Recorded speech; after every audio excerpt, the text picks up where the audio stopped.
Good afternoon, everyone, and welcome virtually to our event this afternoon. I'm so excited that you're joining us. My name is Erica Lee. I teach immigration and Asian American history at the University of Minnesota, and I also direct the Immigration History Research Center, which is one of the organizers of this event. And first, I'd like to start with a land acknowledgement. I'm joining you from Minneapolis and the University of Minnesota Twin Cities, which is located on Dakota land. Today, many Indigenous peoples, including Dakota and Ojibwe from throughout the state of Minnesota, call the Twin Cities home. The Immigration History Research Center acknowledges that the migration and settlement of immigrants and refugees to the United States has been part of the same US settler colonial practices that displace and dispossess Indigenous peoples. And we must study these intersections, these consequences, and legacies. This land acknowledgement is one of the ways in which we work to educate our campus and the larger IHRC community about this land and our relationships with it and each other. We are committed to ongoing efforts to recognize, support, and advocate for American Indian nations and peoples. This event is brought to you as part of a partnership between the University of Minnesota's Immigration History Research Center, with Public Books, and with the Migration Scholar Collaborative. The Migration Scholar Collaborative is a hub for scholars in the humanities and humanistic social sciences to present our work to journalists, to lawmakers, to thought leaders, and to the greater public. We strive to decriminalize migration and to open wider pathways to legal immigration to the United States. You can check out the Migration Scholars Collaborative, or MISC, website for writings by MISC members and more information. Today's conversation features a number of scholars who are part of the Migration Scholars Collaborative and who also contributed to a special public books series on migration. And we'll get to that more in a moment. But before we started with the formal program, I want to highlight a few housekeeping items. This webinar is being recorded, and we are going to be using the question and answer function at the bottom of your Zoom window for Q&A session at the end of our formal presentations. You can submit questions at any time during the presentation, and we will turn to all of the audience questions after our speakers present their work.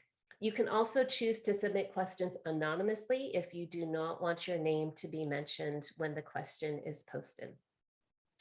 And now it's my great privilege and honor to introduce our moderator for today. Professor Jerry Cadava is Professor of History and Latino and Latina Studies at Northwestern University. He's the author of two books, The Hispanic Republican, The Shaping of an American Political Identity from Nixon to Trump, and Standing on Common Ground, The Making of a Sun Belt Borderland.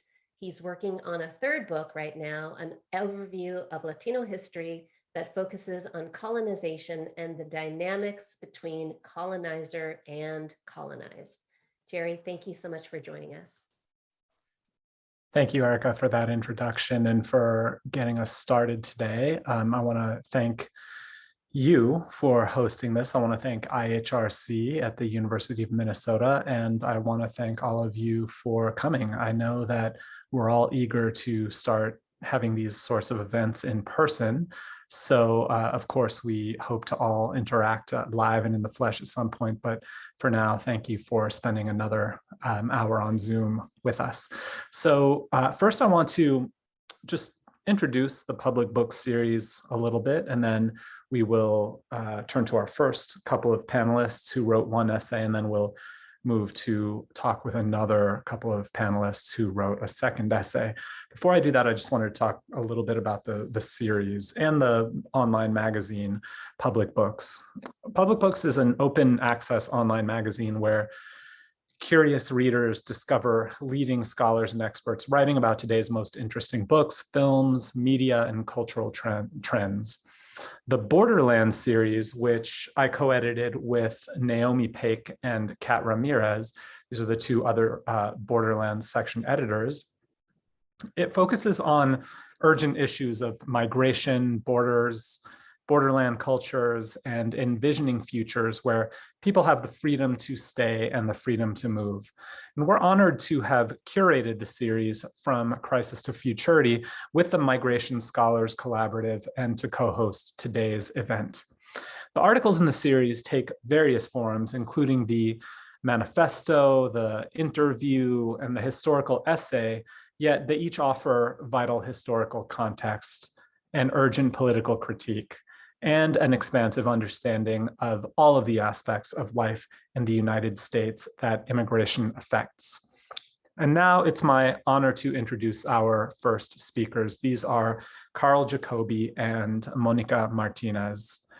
Carl is the Alan Nevins Professor of American History at Columbia University, where he also co-directs the Center for the Study of Ethnicity and Race. He is the author of several books, including The Strange Career of William Ellis, the Texas slave who became a Mexican millionaire, published by Norton in 2016. This year, he's also a fellow at the Cullman Center at the New York Public Library, where he is working on a project tentatively called Scar of Empire, remapping the US-Mexico War. Our second panelist is Monica Martinez, who is an associate professor of history at UT Austin. She wrote The Injustice Never Leaves You, Anti-Mexican Violence in Texas, and co-founded the public project Refusing to Forget to commemorate anti-Mexican violence in Texas. Martinez is a 2021 MacArthur Foundation Fellow and also a distinguished lecturer for the Organization of American Historians. So Carl and Monica, I wanted to get started just by talking in general terms about your fantastic interview for Public Books titled Borders Don't Stop Violence, They Create It. I'm wondering if you could just talk generally to begin with about what your kind of main objectives were with the points that you made in the essay, and also, you know, so one of the things you get at is a kind of general and important musing about how we can use the tools of history in this moment to understand all of the violence along the border that we see today.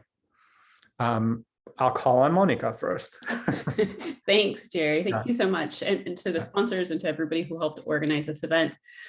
It was a joy really to work with Carl on this piece for Public Books. We have had long ongoing conversations about the history of racist violence on the US-Mexico border and asked ourselves, you know, in the midst of ongoing conversations about really urgent needs to reform immigration, what can we as historians provide in terms of a longer look at the history of immigration policing?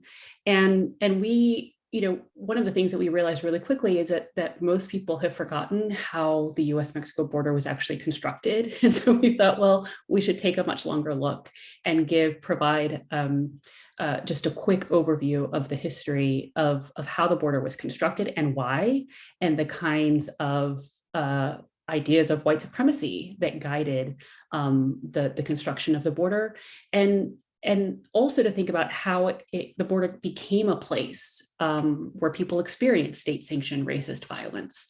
And I realized from my own work that there were striking and frightful patterns of violence that we can see resonating through today. You know, anti-immigrant rhetoric, calls for violent and harsh policing, and a culture of impunity in law enforcement along the US-Mexico border that I studied 100 years ago, and that is alarming that it continues today at the rate that it does. So we, you know, looked at the longer view, but also connected it to the lessons and concerns that history raises for what we're seeing today.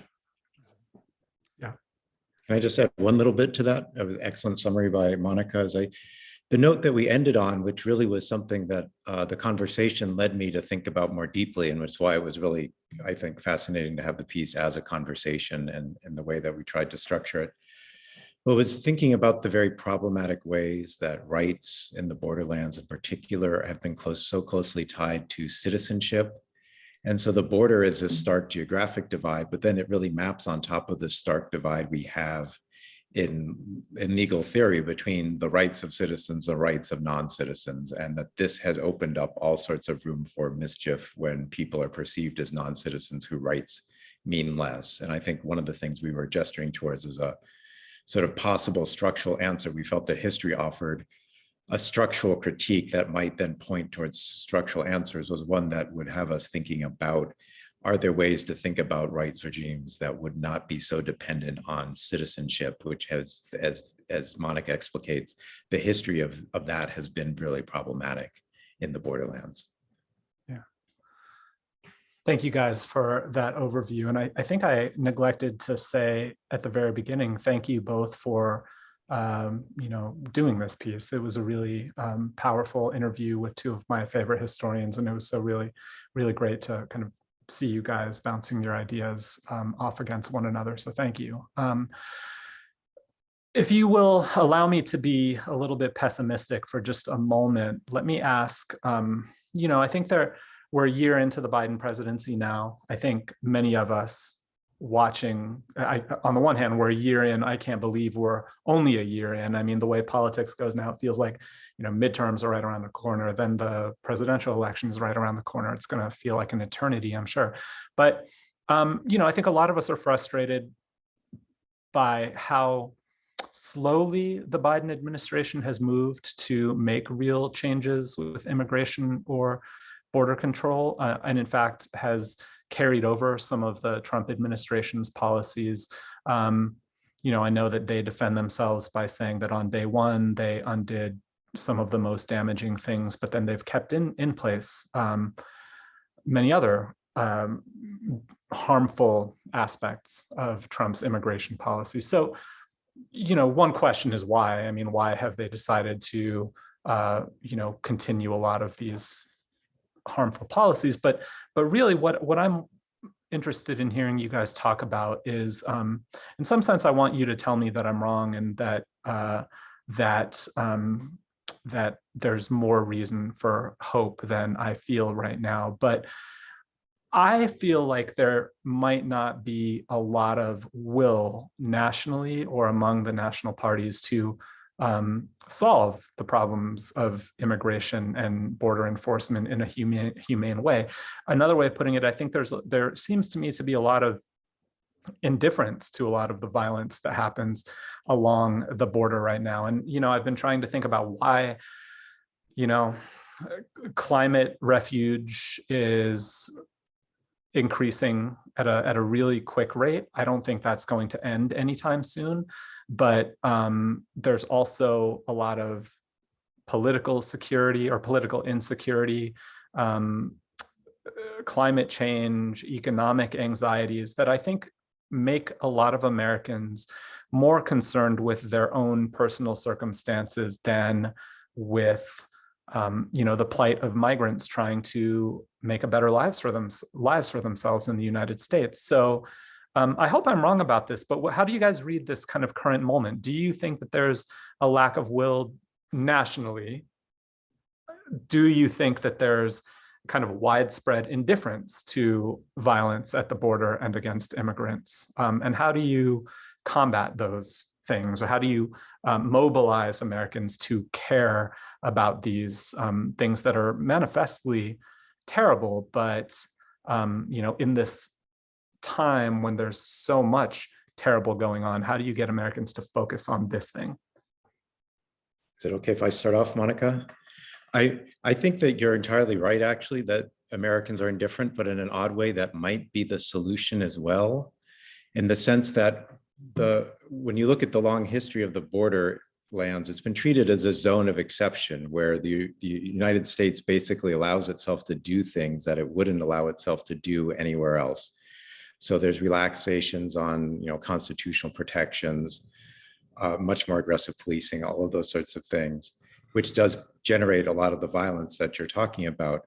And all that hinges on the sense that we can draw a clear distinction between the homeland and the heartland and the borderland, right?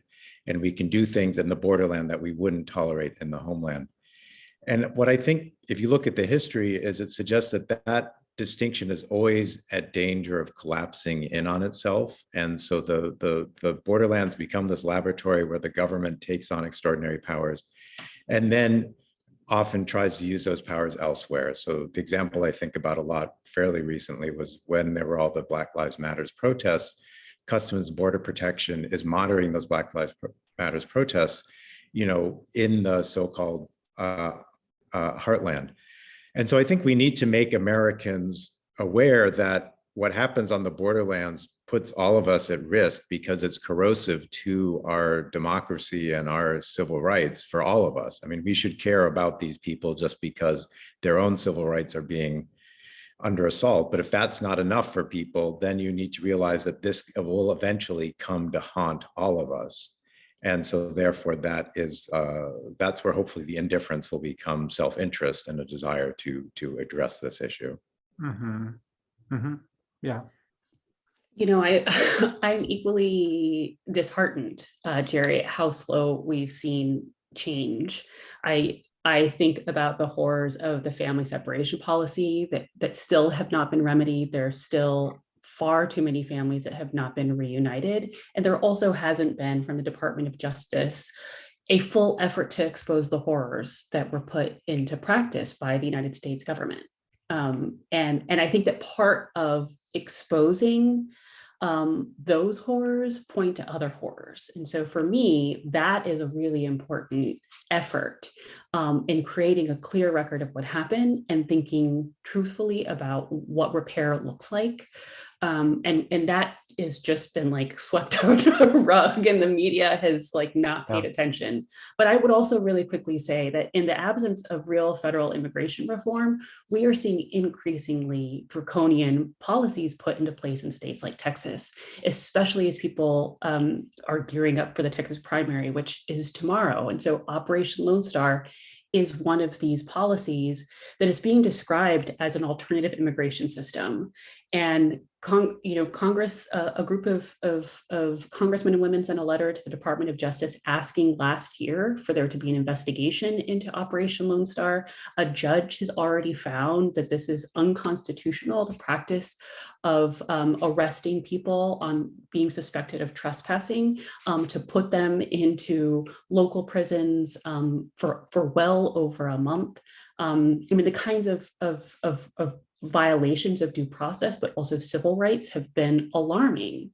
And people have been calling, over 100 legal and advocacy groups have been calling on the Department of Justice to investigate this policy. And it's also, though, to Carl's point about how it's not just migrants that are affected by this.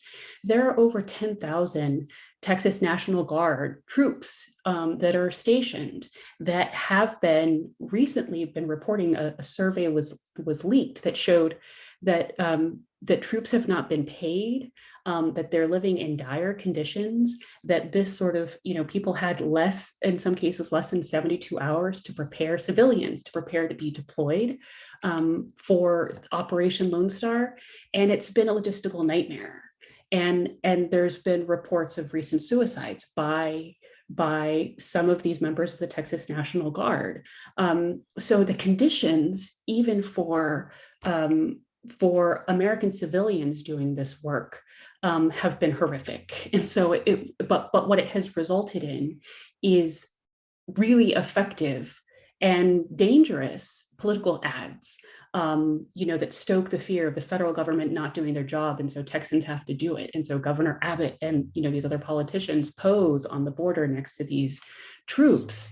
And that kind of, those photographs of people being arrested, right, without them enjoying the due process of actually, the photographs themselves are worrisome in the way that they are stoking more calls for policing, and it's getting away from the Biden administration's ability to participate in calling for immigration reform. It's like they don't want to talk about it.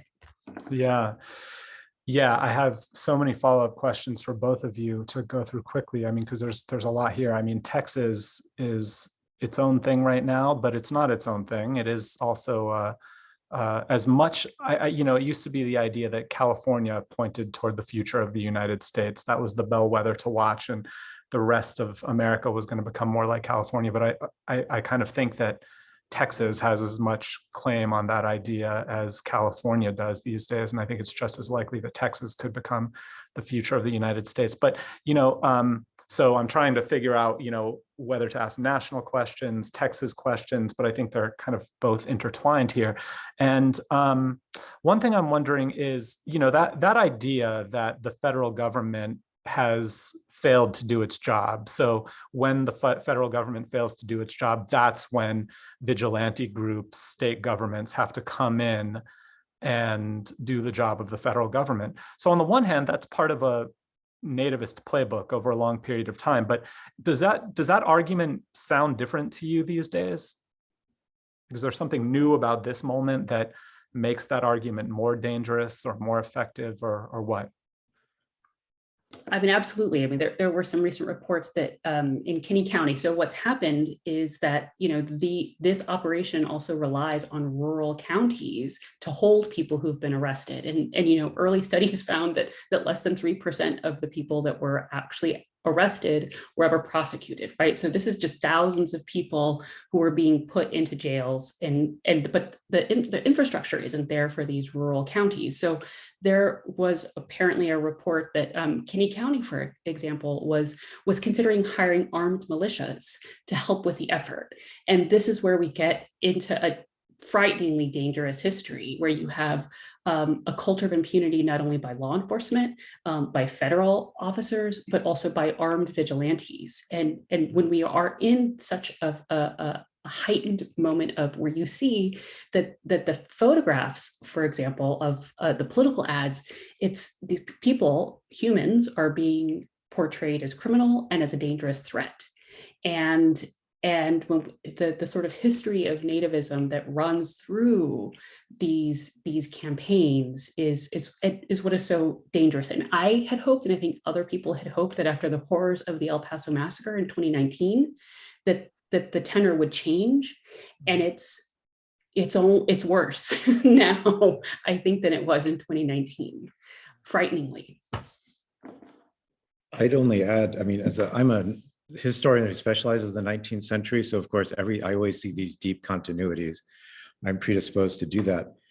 But when you're talking about vigilantism, I mean, the first thing that springs to mind for me is that in the 19th century, this is exactly this idea of sort of armed citizenship, of martial citizenship being enlisted against non-whites. This is exactly what justifies slave catchers doing terrible things in the 1850s. It's what justifies all sorts of massacres of indigenous people in the Borderlands as well.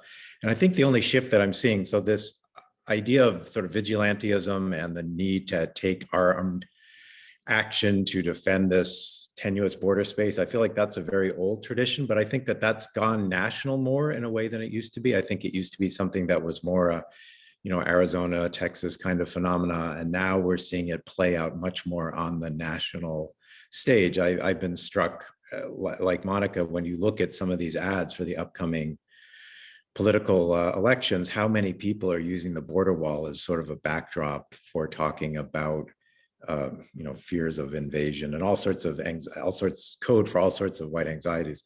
And so I think that all of these anxieties have been there for a long time, but they're actually coming into the heartland again. This is again where I feel like what happens at the borderland doesn't just stay there, that this is now impacting the whole of the United States and the whole of American politics.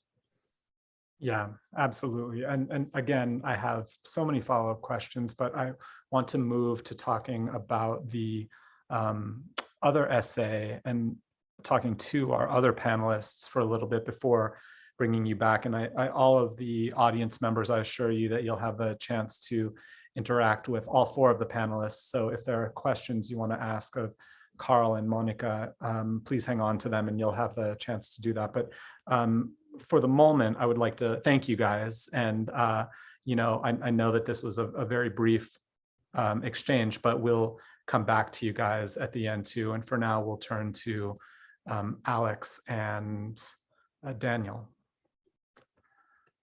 So Daniel and Alex, you guys, well, let me introduce you guys first, but our next panelists are Daniel Gonzalez and Alex Sager. They wrote a terrific and alarming, equally alarming essay for Public Books called How the Campus Becomes the Border. It's specifically about the University of Illinois at Urbana-Champaign, but I'm sure, and I'll be excited to hear them talk about how what they observed about this particular campus should raise all sorts of warning flags and alarm bells for other areas of surveillance as well.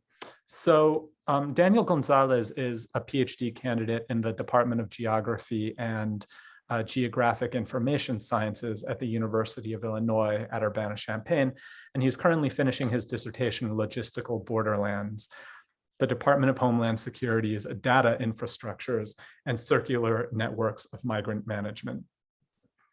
Alex Sager is chair of the Department of Philosophy at Portland State University. His recent books include Against Borders, Why the World Needs Free Movement of People and Toward a Cosmopolitan Ethics of Mobility, the Migrant's Eye View of the World.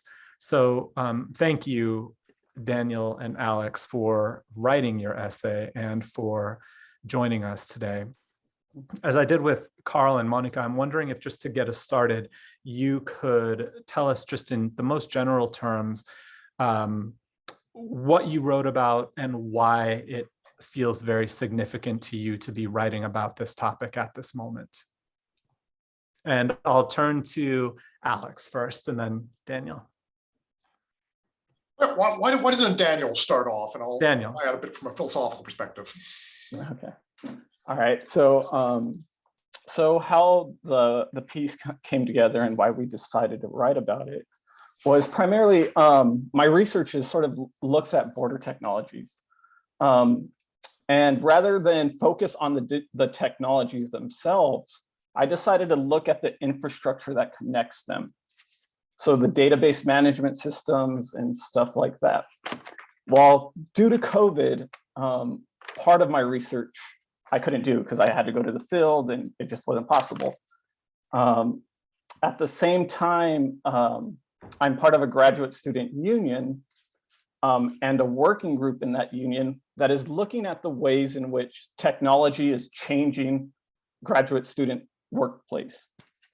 And that sort of begins looking at all the technologies from Zoom to other teaching platforms. But we come across a platform that the university is proposing to apply to all students that they had been designing for a couple of years. This was before COVID. And this platform was really designed to have students download an app, and students would have access to like coupons, sporting events, concerts on the university. But underlying that was that the university was going to start to like enclose on students' data and sell that data to data marketers. And I'm sure this is happening in a lot of places. But as COVID hit, the university decides to have a COVID tracking app. And it ties that app to that other program, right? Us in the graduate student union catch on to that. We start asking questions. The university decides to create a second app that's not connected to that. While that happens, I find that Alex is also interested in sort of the COVID apps, and I already had that. I was already doing research on it, and we just decided to collaborate. If I could just piggyback on that a little bit. So I'm a political philosopher, and I'm interested in questions about the nature of borders and how this should affect how we think about models of, how to model political institutions. So they're They're just, and a lot of my work has focused on how we're often, our political models are kind of state-centered models. And when you start learning about the nature of borders, not just the borderlands, but also how borders are enforced, what you find is the border isn't just, between, say, Canada and the US, or, Mexico and the US, but rather it's actually constituted by the technologies that are used to police it. And to my mind, this is a really kind of interesting and rather scary phenomenon. And what I was so excited about when I started to talk to Daniel was the ways in which these surveillance technologies and these data gathering technologies, fit into policing. And he had this great example of the app at his institution. But what I find really important about these technologies is they're absolutely everywhere. And so when we talk about where is the border, I mean, the border is in many of our institutions. So take a university. The minute that a university asks what your immigration status, determines whether or not you're admissible, what kind of tuition you pay, and all that information is stored in the university. The university is actually playing this function. It's a policing function. In other words. And what I thought was just so interesting about the opportunity to work with Daniel is to see all of these very kind of subtle background ways that this information can be used, often against the intention of the people who initially initially gathered the information. So how data sets get gathered up and packaged and combined and sold. And often law enforcement loves these private data sets because they're not bound by the same rules. And so I think we were exploring a lot of the ways in which the nature of borders, as they are actually being created and recreated right now, affect questions of justice. Yeah, that's great. Thank you, guys. And I think I have a couple follow-up questions, maybe one follow-up question. Since you are local, Daniel, maybe it's local to the University of Illinois, the case you wrote about, that both of you wrote about. Maybe the first question is kind of more directed at you, but then I have a question that I'd love to hear both of you talk about. So the question for Daniel is that unless I read the piece incorrectly, this wasn't the focus, but it sounds like there was a victory to be celebrated in the case of the University of Illinois, in the sense that through student activism and continued pressure, the University of Illinois actually stopped using the platform that, or at least the elements of the platform that you found most perilous.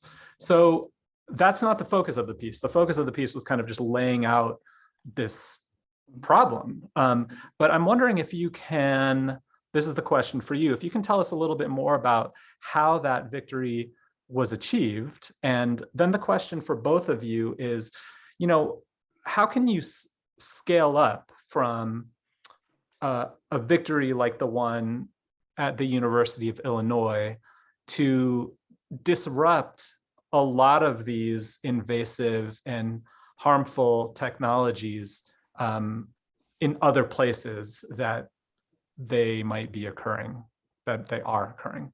It's Daniel first. All right. So so I think it was a delayed or temporary victory. But I think at the end of the day, that's what we can expect. These constant battles over these small things, at least in the terms of technology in the border. So for example, the university had to create a different app that wasn't tied to this app, right? So we did get that win. However, this last semester, the university is again telling us to go back to that app that we resisted after a year, right? And I mean, you even know the resistance. I mean, I got for that article, right? I mean, we could talk to the audience about that later, but what it is I don't think the universities are intending for these apps to be part of this larger infrastructure of surveillance. What all they're thinking about is, all right, they don't have funding. They're finding new ways to fund themselves. What they don't understand is how that market that's created for this data integrates into larger systems of governance and systems of power. So the university itself doesn't realize that potentially DHS could buy lump sum of data and get access to students. especially when you read the consent form of the app and it tells you like we could share information with this, this, and this. And I think the university is trying to offer some type of barriers or protections for students, but within this larger market of it's everywhere, right? Any app you read, if you actually read the consent that you're allowing for, it's basically everything becomes part of this governance, right? And it's not just border enforcement, it's law enforcement, it's the CIA, it's the FBI, like all these institutions have access to particular information. And to like talk about the question of scaling up, I think there are a bunch of individual battles over what these technologies mean and how we use them. That's Yeah. I mean, it's hard not to be pessimistic about these technologies because they really are everywhere, and they're, I think it's fair to say, purposely opaque. So the consent agreement you get whenever you download an app or whatever, most of us never bother to see, what kind of data that, we're sharing, or, look at our privacy settings. And I think there's kind of a techno-utopian, side to this, which we talked about a bit in the article, where institutions like universities, and we saw a lot of this with COVID, say that, oh, we have this great app, that's going to help you, contract trace, things like that. And I think the work that Daniel's doing is so important because it begins to connect some of these dots. And I think that's extremely important in places like universities, and where you have people who are able to, reveal how these very specific applications, connect to larger structures. And I think the local struggles are always incredibly important because that's where you have some voice in a university as part of a graduate student union or a faculty senate. But I mean, ultimately, we need to connect this understanding to broader legislation and broader forms of giving people the power to contest the way that their data is collected and used and so on and so forth. And, the US, and nobody's really figured this out, but the US is a fair bit behind even Europe, in terms of thinking about comprehensive legislation. And it's a global issue. So I think, the real challenge is going to be connecting these local battles to larger national and also international struggles. And I think, we're starting to make some headway, at least in understanding it. And I think that itself is a good step. Yeah. An awareness and just knowledge of what's going on. That makes sense. As with Carl and Monica, I have plenty of follow-up questions, but I'd actually like to bring them back onto the screen so we can have a discussion together, because I do think actually, even though, one discussion and one essay is kind of backwards looking and looking at the tools of history and what history can teach us about the present, and yours is about a particular, bad practice, injustice, I'm not sure what you want to call it, in the present. I think that there are some interesting points of connection between your pieces. One is actually on that issue of like awareness and just raising consciousness to continually expose these things. I think that's work Monica is doing, that's work Carl is doing, that's what Alex and Daniel are doing. So that's one thing we could talk about. But one thing I was wondering, as all of you were talking, is that, in some ways, the whole trajectory of this panel, what you've described is a historical pattern of using some of the same systems of violence, nativist beliefs, practices, whatever, in the past that you could see in the border region that you still see today, to the move to the expansion of borders, what many have called like the borderization of the whole United States, and so that's a whole trajectory that you could map out, from the movement of violence at the border, the same kind of violence at the border that you've seen in the past, to the rest of the United States in the present. And I guess my question for all of you is like, is that a trajectory that can be stopped? I mean, can we stop that? And the borderization of the United States, can we stop it? And what would stopping it look like to you guys? Small questions. I'll say something just really quickly. In a pitch for people to take a look at the piece that Carl and I collaborated on, we talked one of the things that we wanted to all demystify is that immigration policies, they're laws that are created and they can be rewritten. What's challenging, especially being from Texas, is that we've also seen laws that make it harder for people to vote, efforts to gerrymander districts. And so without, so that was one recourse that we looked at, that with the Biden administration, you could think about Congress actually, creating new laws and policies. And that was one avenue. It's also going to take action in Congress. And we haven't seen that even on the most basic things like voting rights. And so, thinking about, voting in an election for governors in a place like Texas is, that doesn't feel right now like a good, like the only option or recourse that people need, because it doesn't feel accessible. Yeah. If I can just jump in too, I think that what we have to do as much as possible is erode this distinction between the homeland and the borderland. And we need to make sure that constitutional protections, for instance, go all the way to the border. So we don't have this 100-mile zone where Customs and Border Protection can relax certain Fourth Amendment controls on search and seizure. So that we need to, I think that's from my perspective, the fundamental issue is the idea that we allow ourselves to do things in the borderlands that we think we wouldn't allow ourselves to do elsewhere. And the more we can work against that and try to have an equitable legal regime, the more we can push back on this possible borderization of the whole country. Maybe, you're going to go, Daniel? Please, go ahead. I was just going to piggyback on that, because I think another kind of aspect of that is how borders are marked on people's bodies. People are categorized, and you look at a lot of the awful rhetoric you see. It's the othering, of groups of people, or the dehumanization or the demonization. And so this immigrant citizen distinction, who belongs and who doesn't. And I think deconstructing or disrupting, those types of dichotomies is another, big part of thinking about it. And I think this, I can't remember if it was Carl or Monica who said this, but immigration enforcement and these policies, we like to pretend they only affect people categorized as immigrants or refugees or other categories, but of course they affect us all, not only in connections, within families, within communities, but also if you think about policing, checkpoints, they affect everybody, who lives in the area. And of course it's racialized in ways. So if you're a citizen who's been racialized in particular ways, you're affected more. And I think, seeing how there's actually a common interest in, creating uniform standards and getting, moving the state of exception that immigration, allows us to introduce into, the society more generally, I think is something that we need to really advocate for. Daniel. Yeah, so the question about borderization, for me, my research begins that there isn't necessarily those distinctions between the homeland, borderlands, or even the heartland, right?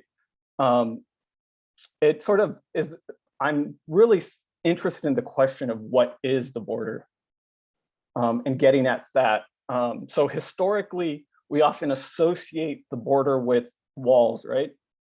Or fences, right? And in many ways, my research is saying, no, it's actually more than just these walls and fences, right? It's these institutions, it's these practices that actually have been better at monitoring and controlling movement than it has been at stopping it. So it lets things in when it wants to, and it lets other things in when it doesn't. It lets certain people in easily, and it lets others not. And that changes in time and particular place, right? So starting with that, I begin to look at the border more than just this apparatus of inclusion or exclusion, but what about if the border is an apparatus of inclusion, but on particular terms and conditions? And seeing immigration in that manner, right? Rather than having this imaginary that ties it to a wall and exclusion, what are the imbalances when we actually move that wall and we look at what happens when people come in and move, right? Historically, migrants have been central to the economy, to a lot of things. So it's not like that's not productive for the people that are saying they don't want migrants here, right? Even someone like Trump, right, who says build a wall, build a wall. Yet if you really think about who works at his hotel, you know, it's something that he needs, that labor. So rather than, so I'm trying to think of the border as the circulation, this mechanism of circulation or infrastructure of circulation, rather than stoppage.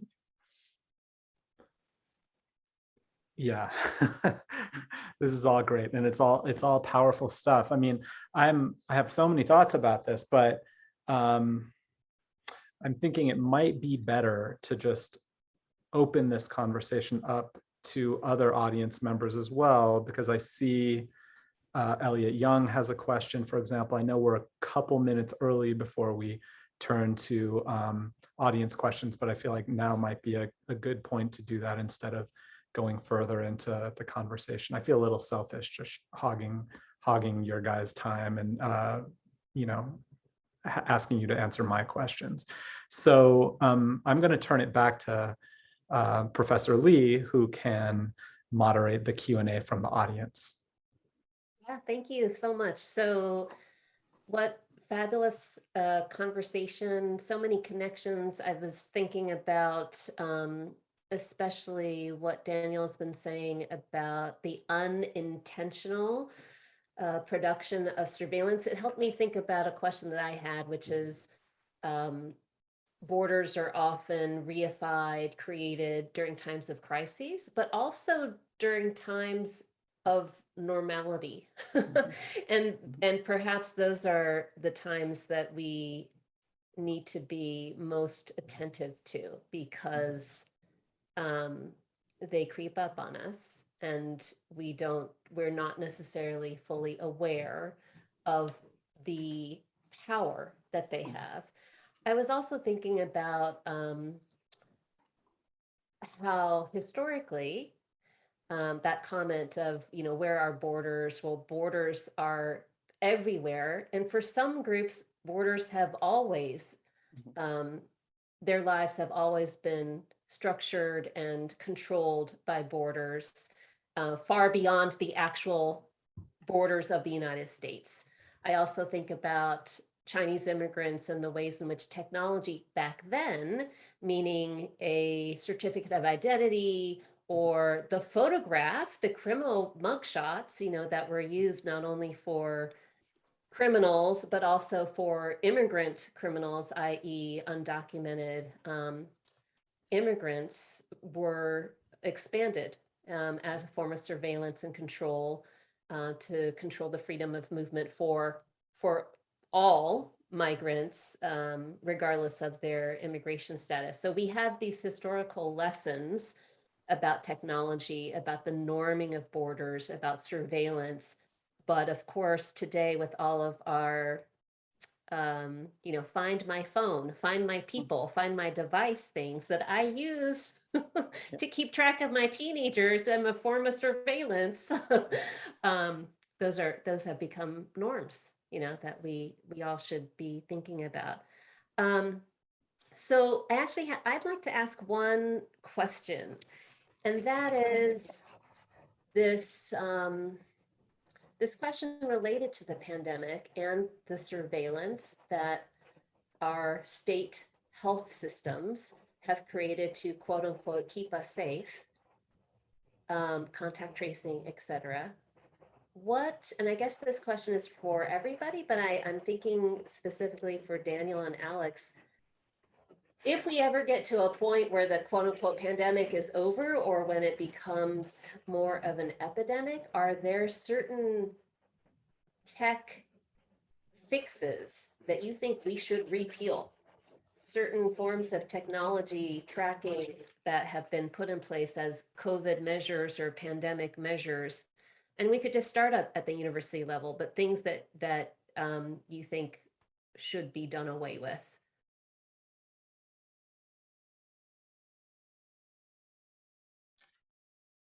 I'll start, Daniel, and you can jump in. I mean, I think we should repeal all of them. For the very simple reason is I'm not sure I see any evidence that any of them really worked for the pandemic. What's worked were our vaccines and masking and good old-fashioned contact tracing that we used before these apps. And I think there was a lot of opportunism for a lot of people pretending to create solutions that weren't really solutions. So I don't see any justification for keeping any of them, as far as I can know. I don't know. What are your thoughts, Daniel? So I haven't really looked too much into other technologies related to COVID, but I have looked into one of my research chapters is on sanctuary cities, and how, in order to claim sanctuary cities, oftentimes non-citizens will have to apply for particular programs that record and mark them, right?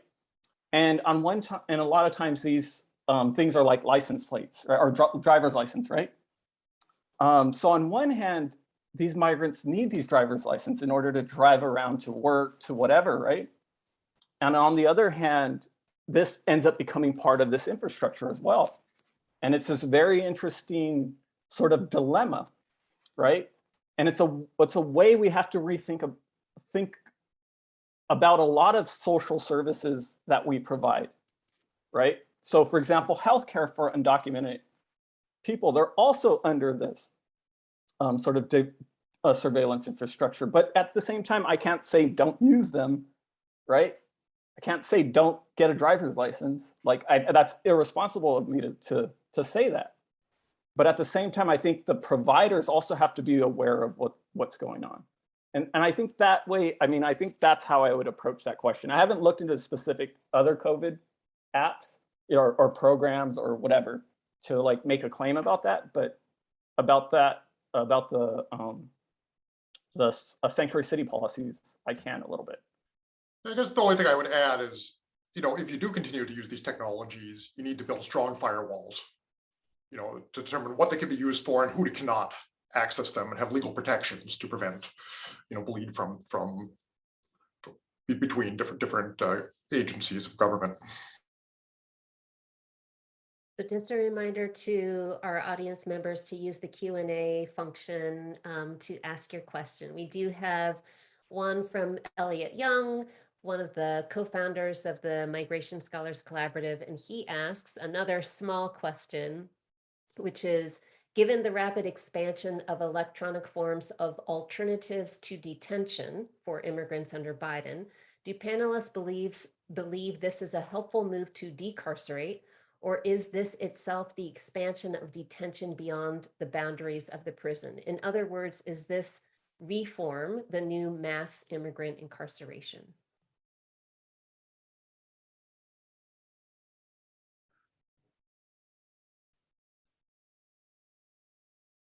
Anybody have some thoughts on, and I think, one of the ways to think about this is how reform becomes another way, a coded way of expansion of the same systems that we might want to abolish. Monica, did you have?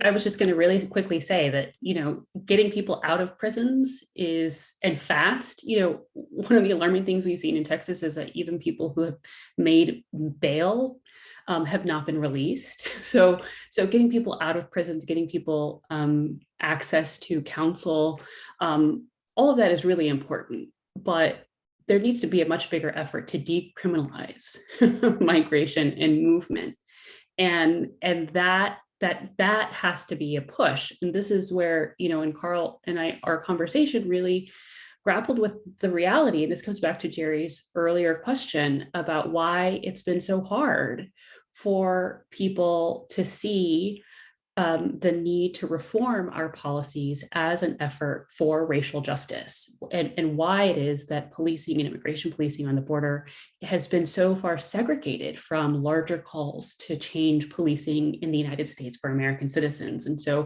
so much of the work that I think we're all trying to do is to thread those histories together and expose, again, the need to decriminalize migration and movement.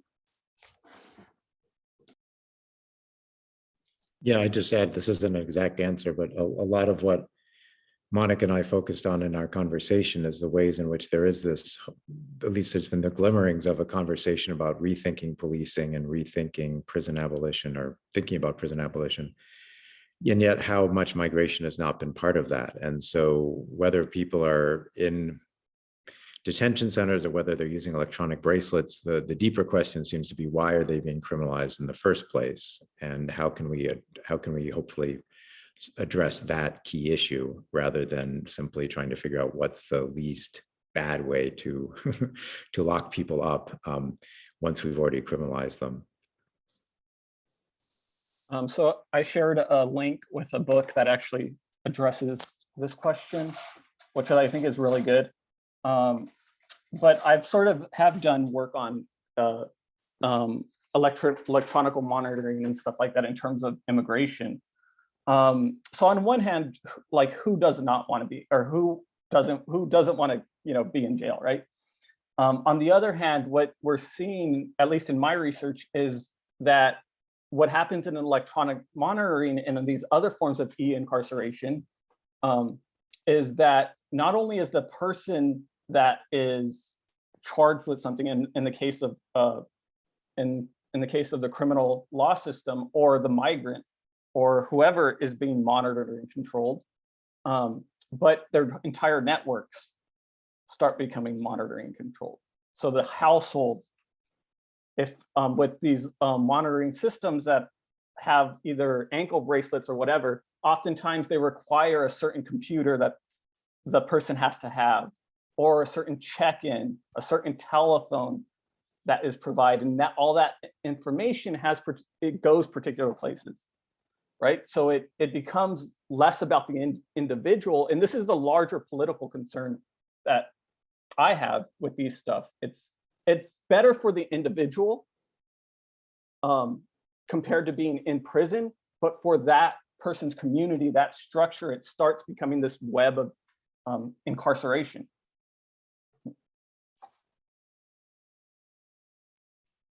We knew that we were going to run out of time for sure with all of these topics and great scholarship and questions. So I want to thank everybody for joining us. Thank you to the panelists. Thank you to the organizers for this great event. I also want to remind folks of two more upcoming events, the third and the last in the series, the partnership between the IHRC and the Migration Scholars Collaborative and Public Books is coming up on March 21st. It's called Futurity, Thinking Beyond Borders, and that's going to feature Carl Lindskog, Elliot Young, Tori Hester, and Catherine Ramirez. And our last IHRC event is on April 14th, and it's called Immigrant Legal Status Among Essential Frontline Workers in the United States During the COVID-19 Pandemic Era. And that features many of our colleagues from the Hubert Humphrey School of Public Affairs. So thank you once again, everybody, for joining us. Be well and be safe.